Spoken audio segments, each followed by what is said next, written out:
أنا لم أجئ لأعرفك الله، وإنما جئت لأعرفك مراد الله منك. ومعجزتي أنني أستطيع أن آتي بشيء أنت نابغ فيه وأعجزك فيه، ولم أكن من أهل تلك الصناعة.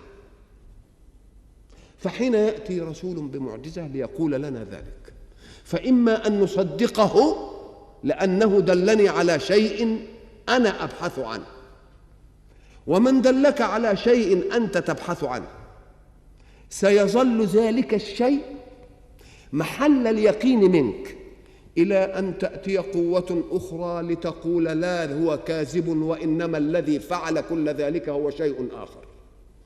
فتثبت الدعوة للرسول إلى أن يوجد مدع آخر بحجة أخرى أقوى من الحجة التي جاء بها الرسول. هبونا مثلا في مثل هذا المكان، ثم وجد الموظفون هنا بعد خروجنا حافظة نقود، وجاء واحد من المشاهدين بعد ذلك ليقول فقدت حافظة نقودي، فادعاها لنفسه، فجئنا بكل من حضر فلم يدعها لنفسه. فلمن تكون هذه الحافظة؟ هي لمن ادعاها، إلى أن يأتي مدع آخر يقول لا هي لي بأمارة كذا وكذا وكذا. فحين يجيء الرسول ليقول القوة التي تبحثون عنها هي الله، ومطلوبه منكم كذا وكذا وكذا وكذا، نقول له أنت شفيت نفسنا، إلى أن يظهر شيء آخر يقول لا لقد كذب عليك، وأنا الذي فعلت وأنا الذي سويت. مبحوث عنه دلك عنه واحد، وبعد أن دلك لم يوجد له معارض. الذين أشركوا بالله شمسا أو أشركوا بالله قمرا، نقول له ما منهج الشمس الذي طلبته منكم؟ لا منهج. نقول إله خلق ولا منهج له لمن خلق. نقول ما الذي أعدته الشمس لمن يعبدها، وما الذي أعدته الشمس لمن لا يعبدها؟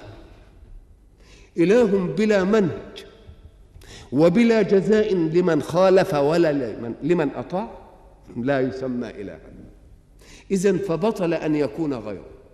وبعد ذلك ننظر نظرة أخرى، هذه النظرة تستوي فيها كل العقول وكل الأجناس وكل الثقافات. نقول له اللغات التي يتكلم بها الناس ما هي اللغة؟ اللغة ألفاظ يعبر بها كل قوم عن أغراضه، والأغراض ومعانيها متفقة في سائر اللغات، ولكن المختلف فيه الصوت أو اللفظ الذي يدل على المعنى. فالشمس اسمها شمس عندنا، ولكن في لغة أخرى المدلول عليه واحد هو الشمس، ولكن لها اسم آخر، سن مثلا. وكذلك في اللغات الأخرى. إذن فلا اختلاف في المعاني، وإنما الاختلاف في الألفاظ التي تؤدي هذه المعاني. حين نسأل أهل اللغة نقول لهم أيوجد اللفظ أولا ثم يوجد معناه، أم أن المعنى يوجد أولا ثم يوضع له اللفظ؟